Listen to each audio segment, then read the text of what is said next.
sommaire de cette édition au Gabon à Port-Gentil, le ministère d'évangélisation et des guérisons du pasteur Eni Donatien a tenu une conférence d'évangélisation. L'orateur principal en était le pasteur Sam Monté. Le collectif des pasteurs de Yamoussoukro a organisé le vendredi 30 juin 2017 une veillée de prière en faveur de la paix en Côte d'Ivoire. En Afrique, République démocratique du Congo, incertitude autour du calendrier électoral. En Ouganda, restrictions vestimentaires pour les femmes fonctionnaires. Nous terminons à Hong Kong. Le président chinois y était pour les 20 ans de la rétrocession. Les manifestants se préparent. Bienvenue à tous et merci de rester toujours fidèles au point de l'actualité de Béni TV. Ouvrons avec l'actualité religieuse au Gabon. Le ministère d'évangélisation et de guérison du pasteur Eni Donatien à Port-Gentil a tenu une conférence d'évangélisation et d'édification avec pour thème, dit-leur, le pasteur Sam Monté. PCA de Béni TV en était l'orateur principal. Le ministère d'évangélisation et de guérison, MEG, dirigé par le pasteur Eni Donatien, situé dans le 4e arrondissement à Port-Gentil au Gabon, tient une conférence d'évangélisation et d'édification avec pour thème Dites-leur. Une salle archi-comble par le peuple qui a répondu à l'invitation du Seigneur, et cela rehaussé par l'invité spécial, le révérend Samuel Monté, PCA de la chaîne de télévision panafricaine Béni TV et fondateur des églises La Bénédiction à Abidjan en Côte d'Ivoire. La parole de Dieu consiste aussi à la démonstration de sa puissance et c'est par ces nombreux témoignages que le Seigneur a fait du bien à ses enfants venus nombreux à ce premier jour de tempête de prière transporté à Port-Gentil du côté de MEG. Je suis venu à l'église ici hier et lorsque je suis arrivé, une personne me doit 500 000 et ça fait déjà presque 1 an. Je suis parti, je suis revenu, oh je n'ai pas. J'ai entendu que pasteur Sam il doit être là parce que son émission, bon, pas l'émission, je suis toujours la chaîne, je suis la Guinée. C'est comme ça que lorsque je suis arrivé hier, sitôt lorsqu'il était en train de prêcher, vraiment j'ai été vraiment touché, c'est comme ça que je dis, comme j'étais assis lorsqu'on a commencé à donner les offrandes et tout, c'est comme ça que moi j'ai dit, je dois aller planter quelque chose. Et lorsque je vais quitter ici, cette personne qui me doit l'argent doit me remettre mon argent. Alléluia. Et maintenant, lorsque je suis quitté ici hier, avant de quitter, j'ai pris 10 000. J'ai dit, pourquoi je m'en vais donner 10 000? Bon. Un cœur me dit, va donner, un cœur dit non, ne pas donner. Un cœur dit, va donner, je dis non, moi je ne donne pas. Si je ne peux pas donner 10 000, je vais faire comment? Un cœur me dit, allez, va. Donc tellement le pasteur Sam, il a prêché et vraiment ça m'a vraiment touché. J'ai dit oui, ça c'est un homme de Dieu. C'est comme ça que je suis quitté, je suis venu déposer 10 000, je suis allé m'asseoir. Le matin à 10 h, le monsieur m'a appelé, il a dit, ton argent a déjà trop mis du temps. Viens prendre ton argent. Alléluia. Et puis les 500 000, il m'a donné 600 000. Puis l'orateur principal, le révérend Sam Monté, a édifié l'assemblée sur l'importance du parler en langue. Jésus est celui qui nous a dit que quand le Saint-Esprit vient, nous parlerons. Alléluia. Alléluia. Alléluia. Si vous ne parlez pas en langue, dépêchez-vous. Dépêchez-vous. Dépêchez-vous. Vous avez besoin de parler en langue. Commencez à prier en langue. Parce qu'il y a beaucoup de bénéfices quand vous parlez en langue. Quand vous priez en langue. Vous manquez beaucoup de choses. Alléluia. Il y a beaucoup d'anges ici. Mais vous ne pouvez pas communiquer avec eux. Moi je vais communiquer avec eux.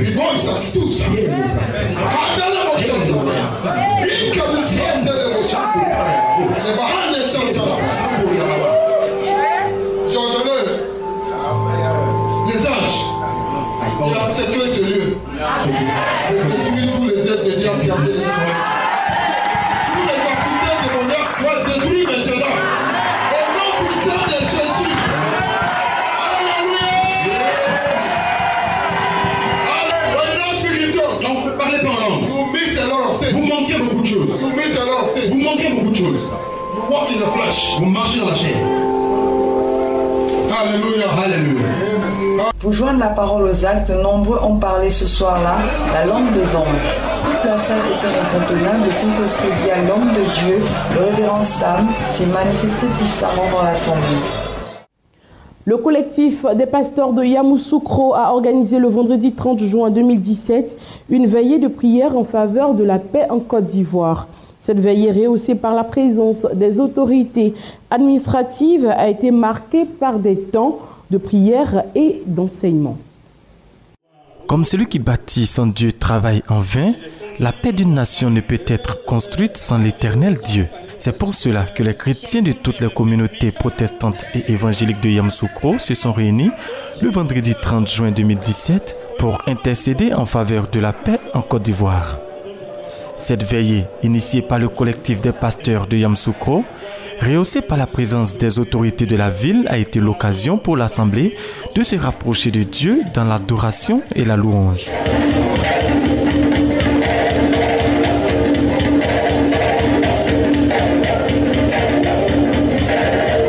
Dans l'unité d'esprit, les chrétiens de Yamoussoukro et leurs leaders spirituels ont longuement prié en faveur de la Côte d'Ivoire.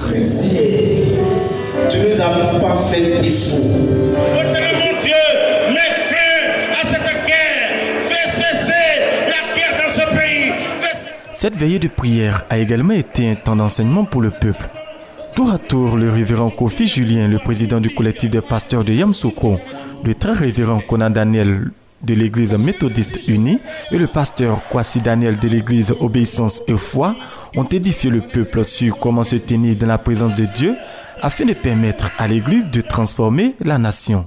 Bien-aimés frères et sœurs, chers collègues pasteurs, si nous sommes là ce soir, c'est parce que nous avons cru que seul Dieu peut apporter les vraies solutions aux problèmes de cette nation. Toutes sortes de problèmes auxquels ce pays serait confronté. Seul Dieu peut apporter la solution. Seul Dieu peut délivrer la Côte d'Ivoire. Seul Dieu peut apporter la paix à la Côte d'Ivoire. Frères et sœurs, en tant que chrétiens, dans notre marche de tous les jours, sur qui comptons-nous pour avancer? Sur qui comptons-nous pour avancer? Mais ici, l'Éternel dit à Moïse, je marcherai moi-même avec toi. Alléluia, quelle grâce, quelle assurance. La bonne nouvelle, qu'est-ce qu'il fait? C'est que Dieu le Père a vu la souffrance de l'humanité. A vu comment l'homme souffre. Comment les jeunes hommes souffrent. Comment les jeunes filles souffrent. Comment les femmes souffrent. Il dit Dieu le Père. J'envoie Jésus. Le plus grand. Pour les autorités administratives de Yamoussoukro et le collectif de pasteurs, la paix en Côte d'Ivoire peut être consolidée par Dieu à travers son Église. Et nous sortons d'une veillée merveilleuse et fabuleuse, une veillée qui a vraiment satisfait les attentes de tous. Et nous bénissons le nom du Seigneur parce qu'on devrait se retrouver ce soir, cette nuit, pour bénir notre Dieu, pour tout ce qu'il a fait pour le pays, malgré les soubresauts, mais l'Éternel a préservé ce pays et surtout pardonner ses enfants qui sont en Côte d'Ivoire pour que la paix revienne, pour que la stabilité revienne et la prospérité alors revienne. Nous avons traversé des turbulences, nous avons vogué sur des eaux tumultueuses, mais le bateau n'a pas chaviré. Nous tenons toujours bon. Et nous voulons remercier les pasteurs, tous les prêtres, tous ceux qui participent à faire en sorte que notre pays se porte bien. Toujours à Yamoussoukro, la mission internationale de Jésus-Christ, le Dieu vivant, a célébré l'Éternel Dieu lors de son culte dominical du 2 juillet 2017. Ce fut des moments d'adoration, de louange et aussi d'enseignement.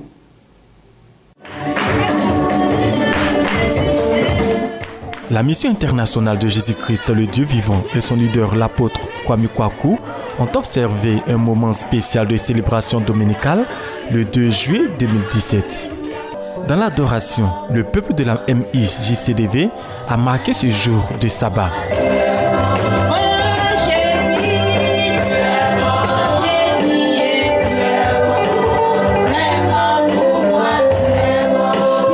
disposés dans la présence du Saint-Esprit, les chrétiens de la mission internationale de Jésus-Christ, le Dieu vivant, ont reçu la parole de Dieu. Et le poignant message a été véhiculé par l'apôtre Kwame. L'éternel Dieu, Jésus-Christ, te délivre de l'esclavage du Satan. Aujourd'hui même, Jésus a dit à Moïse, maintenant même, je vais te montrer que j'ai une puissante. Aujourd'hui même, Jésus va te montrer qu'il est fort. Jésus va te montrer qu'il a une force. Là où l'ennemi est allié, au moment où je parle, la même puissance de Dieu est en train de te détacher. Les bagages que le Satan a mis sur toi, la puissance de Dieu est en train de balayer. Le jour de sabbat est avant tout un moment de réjouissance. Alors le peuple, comme le roi David, a dansé à la gloire de l'Éternel Dieu, conduit par un groupe musical bien inspiré.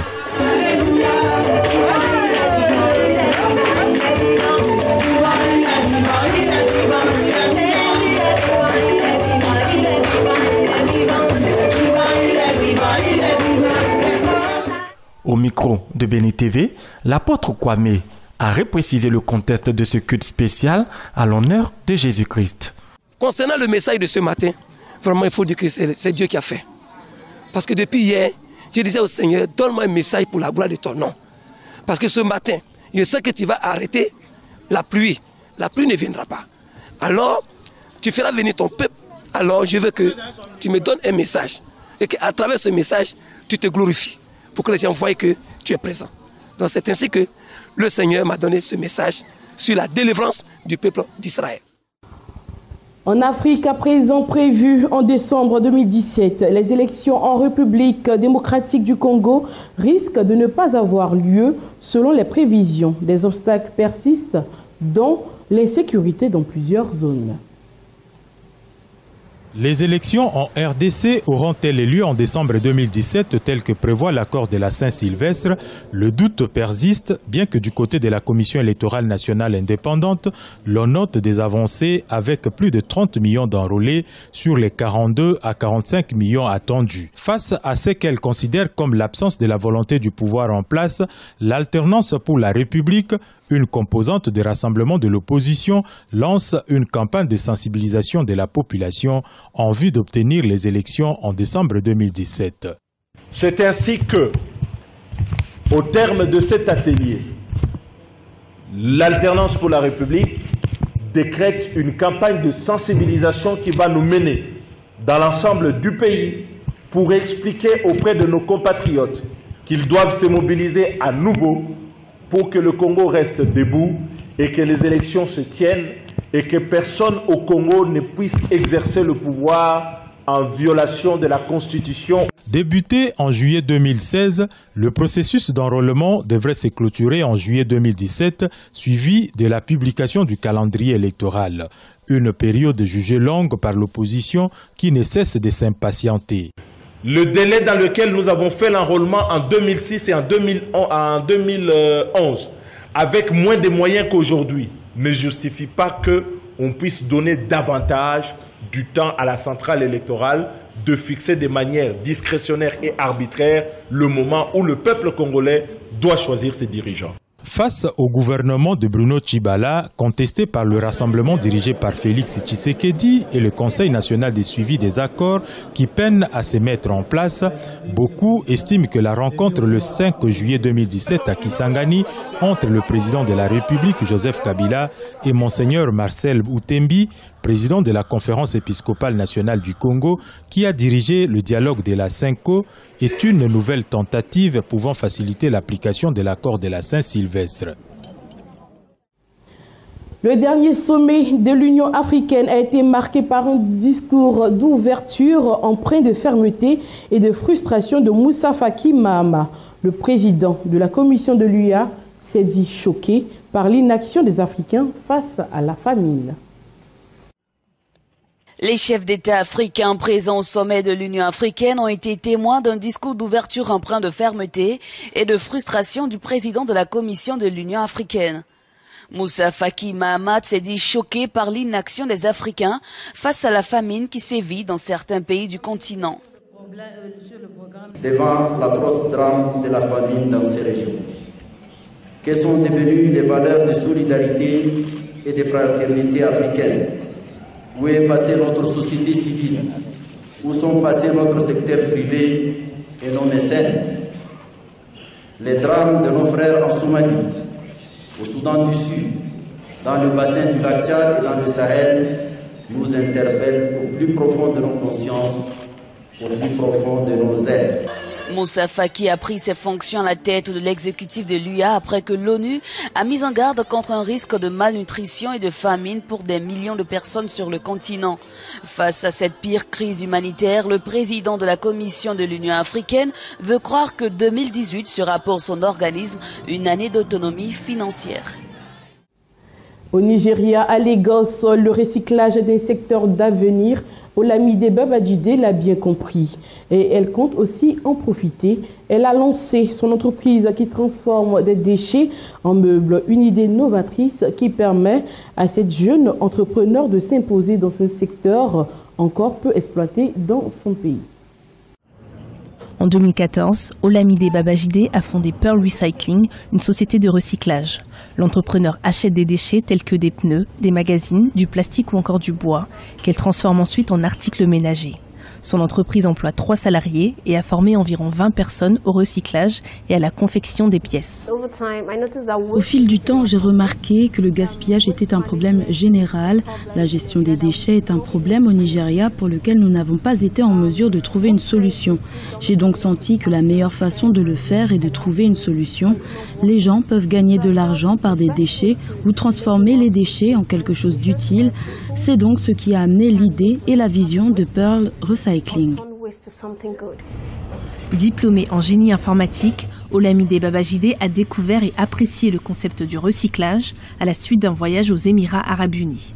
Elle a pu y voir des pièces artistiques fabriquées à partir de tiges de maïs et vendues des centaines de dollars. Elle a ensuite lancé sa société avec un capital de 5 000 $ américains, gagné grâce à un programme d'entrepreneuriat. Le défi de base est toujours de trouver des fonds, car nous avons besoin de fonds pour produire, nous avons besoin de fonds pour obtenir des machines. La plupart des choses que nous faisons sont manuelles, sauf peut-être les foreuses. Nous avons encore besoin de machines pour couper, pour d'autres tâches.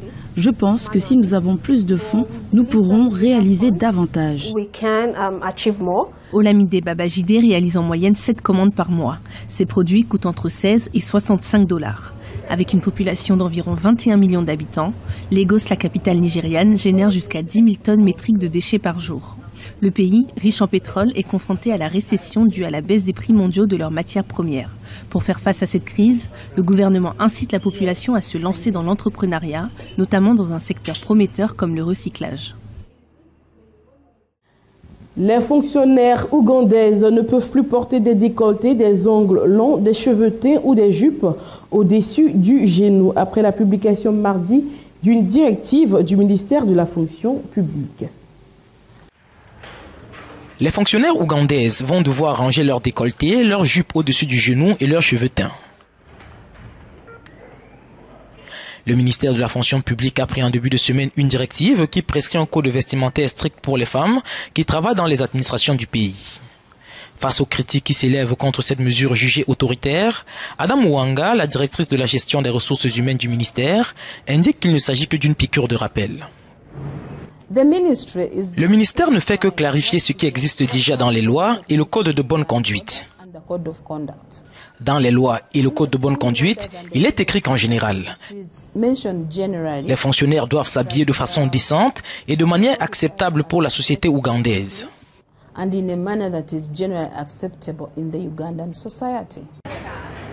Poitrine et cuisses couvertes pour les femmes, mais la mesure concerne aussi les hommes. Ces messieurs sont appelés à soigner leur tenue avant de rejoindre le bureau. Pantalons assez amples, vestes, cravates et souliers sont désormais de rigueur. Pour les deux sexes, le non-respect de la nouvelle directive conduira à un avertissement. Et en cas d'infraction répétée, des sanctions disciplinaires seront prises. À l'international, à présent, l'Europe veut accélérer la mise en place d'un mécanisme performant pour stopper les afflux de migrants sur son sol en provenance d'Afrique. Une réunion a eu lieu dans ce sens à Rome avec les pays africains. L'Europe veut enfin accélérer la mise en place d'un mécanisme performant pour stopper les afflux de migrants sur son sol en provenance d'Afrique. Plusieurs pistes ont ainsi été évoquées lors d'une réunion à Rome entre les ministres des Affaires étrangères européens et de pays africains d'origine et de transit. Objectif premier, bloquer les départs à partir de la Libye. Pour atteindre l'objectif de réduire le nombre de personnes qui viennent ici, nous devons réduire celui de ceux qui atteignent la Libye. Non seulement, mais aussi le contrôle de la frontière nord de la Libye, la mer, mais également un contrôle de ses frontières méridionales pour diminuer le nombre de migrants qui entrent en Libye. C'est le point crucial que je voudrais souligner. C'est un changement de notre action de plus en plus vers le sud. Un changement qui, selon les participants à cette rencontre, passe également par des investissements en faveur de la création d'emplois pour les jeunes des pays d'origine des migrants ou encore une amélioration des politiques de retour. Angela Merkel entend bien remporter un 4e mandat de chancelière à l'issue des prochaines législatives en Allemagne. Elle s'appuie ainsi sur son bilan pour faire sa campagne. À la chancellerie depuis 2005, Angela Merkel s'appuie sur le bilan de ces 3 législatures pour vanter son programme. L'Allemagne connaît actuellement un taux de chômage record de 5,6%, le plus bas dans le pays depuis la réunification. La CDU promet la prospérité pour tous. Le programme gouvernemental est une offre à tous les Allemands. Et le cœur de son projet, c'est le travail. Notre objectif, c'est le plein emploi en 2025. Nous croyons que nous pouvons le faire.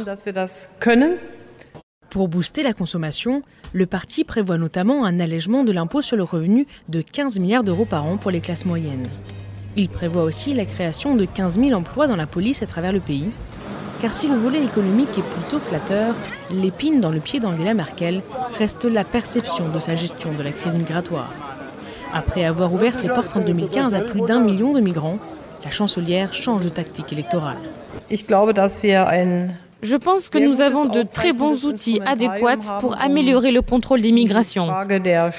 Mais par-dessus tout, la réduction de l'immigration illégale. L'année 2015 ne doit en effet pas se répéter. Le scrutin législatif aura lieu le 24 septembre prochain. Pour le moment, le Parti conservateur mène confortablement dans les sondages avec 15 points d'avance sur le SPD. Plusieurs pays du Golfe en conflit diplomatique avec le Qatar se réunissent mercredi au Caire pour décider quelles démarches suivre face au Qatar. Doha a jugé irréaliste leur demande pour mettre fin à la crise. Le Qatar va-t-il sortir de son isolement régional ? C'est la question à laquelle doivent répondre l'Arabie Saoudite, les Émirats Arabes Unis, Bahreïn et l'Égypte. Il y a un mois, jour pour jour, ces 4 pays alliés décidaient de rompre leurs liens avec Doha. Cette réunion du Caire s'annonce donc cruciale. Ce séisme diplomatique est intervenu seulement 15 jours après la visite de Donald Trump à Riyad. Le président américain avait à cette occasion demandé à plusieurs pays de la région d'agir contre l'extrémisme religieux, visant ainsi implicitement le Qatar. Son appel semble donc avoir été entendu. Mais depuis, Donald Trump tente de jouer les médiateurs, conscient des intérêts économiques américains au sein du petit État pétrolier. Pour normaliser ses relations avec ses voisins, Doha dispose d'une liste de 13 doléances. Parmi elles, la fermeture de la chaîne de télévision Al Jazeera, accusée de donner la parole à des groupes extrémistes, probablement la mesure la plus symbolique de toutes. Autre préalable, la limitation des relations avec l'Iran, la fermeture d'une base militaire turque dans l'Émirat, ou encore la rupture de tout lien avec des organisations classées terroristes. Des demandes nombreuses, exigeante, auquel Doha aura bien du mal à répondre favorablement, selon ce spécialiste. Cela signifierait que le Qatar devienne un État vassal de l'Arabie saoudite. Il renoncerait à toute sa politique étrangère. Les Qataris ont sûrement conclu qu'ils ne peuvent pas accéder à ces 13 demandes. 24 heures avant de connaître la réponse de ses voisins, le Qatar a d'ores et déjà qualifié cette liste d'irréaliste et irrecevable. Nous terminons ce journal à Hong Kong qui a célébré son 20e anniversaire de sa rétrocession par la Grande-Bretagne. À cette occasion, le président chinois Xi Jinping y a fait sa première visite officielle en tant que président de la Chine. Xi Jinping dégage, le peuple de Hong Kong est dans la rue. C'est ce que scandent ces manifestants au pied de cette statue commémorant la rétrocession, un lieu symbolique pour ces partisans de la démocratie. Rapidement, la police intervient. Nombre de manifestants sont interpellés, dont le leader du mouvement de contestation, Joshua Wong. Il dénonce depuis des années l'ingérence croissante de Pékin dans les affaires de la région. Car dans les faits, depuis la rétrocession, Hong Kong bénéficie d'un statut autonome spécial avec son propre chef de l'exécutif, néanmoins présélectionné par le gouvernement central. De cet anniversaire, il n'y a rien à célébrer. À part le recul de la règle, un pays, deux systèmes. Et pour Hong Kong, il s'agit de demander à Pékin la démocratie. Il y a 20 ans, Hong Kong a été restitué à la Chine après 156 ans de présence britannique. Fin de ce journal. Merci de nous avoir suivis. Excellente suite de programmes sur Béni TV.